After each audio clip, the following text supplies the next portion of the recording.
Good evening. You are tuning in to AWANI Tonight with me, Cynthia Ng. The government announces free COVID vaccination for all, including undocumented migrants. How will this be implemented? And we take a look at the events and entertainment industries. More jobs at risk. It's survival in question. That's coming up.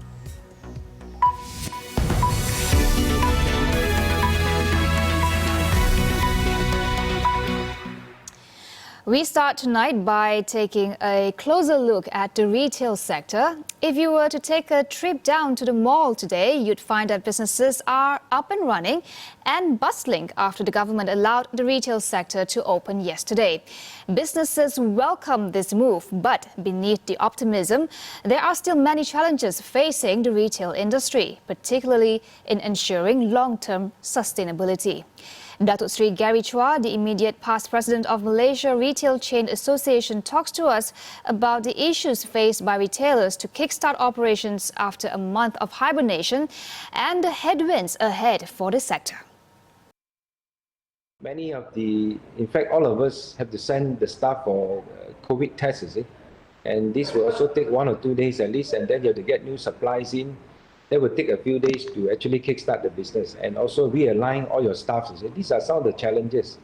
And of course, with no business, and we still have to carry the big weight of rentals. That is one of the most challenging and the biggest concern among all the retailers and SMEs. As you can see, Malaysia, we have easily about 600 malls. Most of the malls, especially in the city, are charging very high rentals. And for example, from $60,000 to up to $300,000 for one outlet, and just giving rebates is insufficient. Chua also suggested a few ways in which government and other stakeholders can assist to help the retail industry to sustain long term. Among others, landlords can charge tenants based on their sales, which some has already implemented. He suggested for government to strengthen the wage subsidy program to cover more employees. He also urges for more utility companies to offer discounts and subsidies to assist the retail sector. Government must look into all these areas to see how to stimulate and support the industries. Work as one, rather than we use one hammer and try to hit everyone. I think we have to use different strokes for different folks. In this case, so that we can contain the disease more effectively in terms of the health of the business, the economy, against the human health. Otherwise, we have to live with the COVID. We're going to be here for quite some time, and we can't run away. So we can't afraid of the COVID and then end up the economy will die before even the virus or COVID. So we have to make sure there should be a good balancing.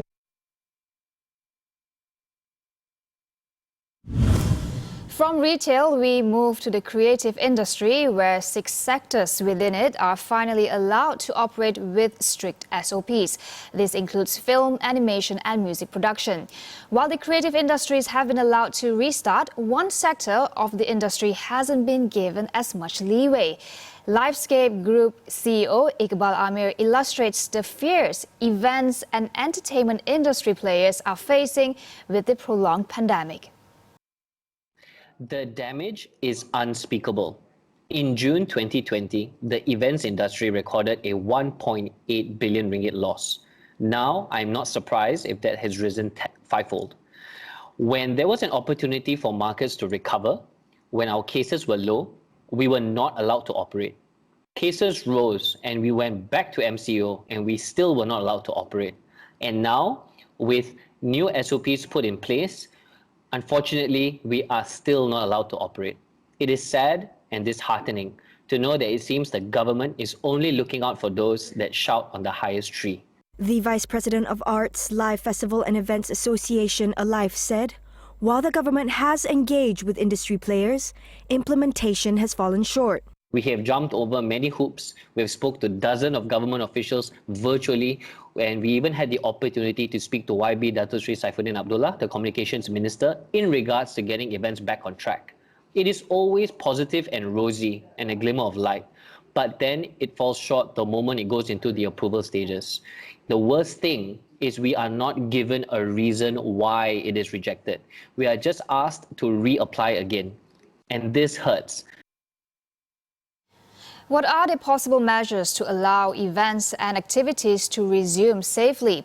Could we take a leaf out of Singapore's book, whereby participants in some events will now have to take an antigen rapid test for COVID-19 and obtain a negative result before admission? So, Alive has actually proposed a 5-tier SOP plan to the government late last year. It is a concentrated, foolproof plan that is zonal. So it indicates that if an area is safe, events are allowed to be conducted within a set of SOPs that have contact tracing, rapid kit testing, and social distancing measures put in place. If the zone is yellow, events are allowed, but less capacity, all the way to if it's a red zone. So if it's a red zone, no events are allowed within the area. We have in fact conducted 2 live events in November 26 last year with these SOPs that we proposed in place as a test.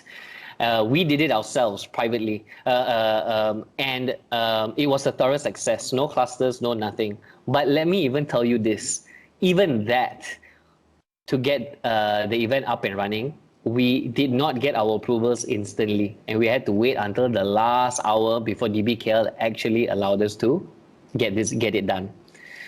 Singapore is a perfect example that you brought up.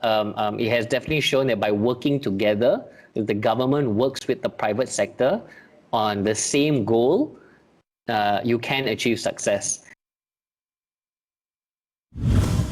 The Cabinet has decided that all foreign nationals living in Malaysia will get COVID-19 vaccination for free.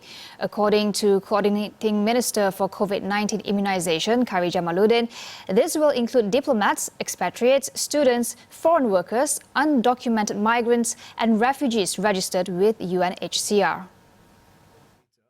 According to the Special Committee on COVID-19 Vaccine Supply Access, the decision to give it for free is because the supply of vaccine obtained by Malaysia is sufficient and exceeds the number of Malaysians who are eligible to receive it.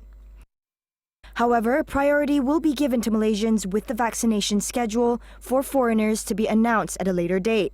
Malaysia is expected to begin its vaccine rollout at the end of this month, aiming to cover at least 80% of the 32 million population within a year. Frontline workers would be vaccinated in the first phase, followed by elderly and those with underlying medical conditions before the general public. Ensuring COVID-19 vaccines will be provided for free to all non-citizens will be an important step to achieving the national COVID-19 immunization plan's goal of vaccinating 80% of the Malaysian population. But questions remain as to whether immigration action will be taken against undocumented persons who come forward for vaccination. Khairi Jamaluddin, in a tweet today, explained that the Cabinet has agreed in principle to vaccinate undocumented foreigners, but said that further discussions will be held on how this could be implemented. And this will be done by bringing in state governments, foreign embassies and NGOs to assist in vaccine distribution. We'll take a short break. Stay with us.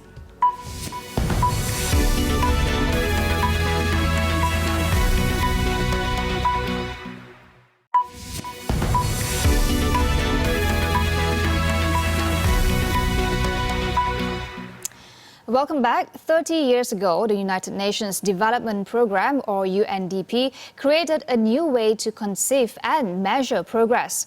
Instead of using growth in GDP as the sole measure of development, the world's countries were ranked by their human development, where the people in each country have the freedom and opportunity to live the lives they value. The 2020 Human Development Report doubles down on the belief that people's empowerment can bring about the action we need if we are to live in balance with the planet in a fairer world. In the first of a series of conversations, we spoke to Niloy Banerjee, resident representative of UNDP for Malaysia, Singapore and Brunei, about what we should take note of the report. Now, this year's report, we included an extra layer. We looked at how human development interacts with the planet, whether it is a constructive relationship or a not so healthy relationship. And the basic finding globally is that no country has achieved high human development report, including Malaysia. High human development achievement, including Malaysia, without really causing some damage to the planet. And this is across the world. There is almost no exception, except very low resource intensive countries. The report saw Malaysia scoring 0.810 in Human Development Index, putting the country in the high classification tier and ranked 62nd out of 189 countries. So what should Malaysia look out for and learn from this report? We are taking a hard look as to, where we can make some changes, where we are seeing some numbers that could be changed if policy incentives, disincentives, human behavior, and the way private sector and other actors in society work we could bring about change. But so we are getting to the tipping point where we are probably shaping the planet. One species, human beings, are shaping the planet in an irreversible way. So we need to be really cognizant of this. And we just put some numbers behind these stories, really. We did some mathematical calculations and put it behind this argument. More conversations with Niloy in upcoming editions of AWANI Tonight. On to international news, U.S. President Joe Biden has approved an executive order to impose sanctions on Myanmar's military leaders, their family members and businesses linked to them. Biden said his administration will also be preventing Myanmar's general from accessing $1 billion in assets in the United States and would soon impose more sanctions. He assured that the United States would not curb assistance to Myanmar directed towards civil society or humanitarian groups.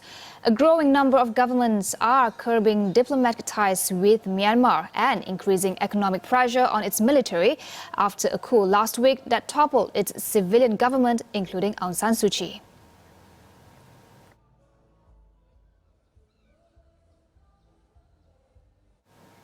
U.S. President Joe Biden spoke with Chinese counterpart Xi Jinping, the first conversation between the two leaders since Biden took office. The two leaders touched upon a range of issues. Biden pressed Xi on Beijing's crackdown in Hong Kong, human rights abuses against Uyghur and ethnic minorities in the Xinjiang province, and its actions towards Taiwan. Xi, meanwhile, reportedly pushed back, describing Taiwan, Hong Kong and Xinjiang as China's internal affairs. However, both leaders also talked about potential areas for cooperation and exchanged views on countering the COVID-19 pandemic, climate change, and preventing weapons proliferation. Tonight on Consider This, we take a closer look at how Penang is responding to the COVID-19 pandemic. Chief Minister Chow Kon Yeow speaks to Melissa Idris and Sharat Kutan to talk about its pandemic response strategy. That is all we have for you on AWANI Tonight. Get the latest news updates on COVID-19 and COVID-19 vaccines from astroawani.com and Astro AWANI app. I'm Cynthia Ng, and on behalf of the AWANI Tonight team, we would like to wish you a happy Chinese New Year. We'll see you tomorrow.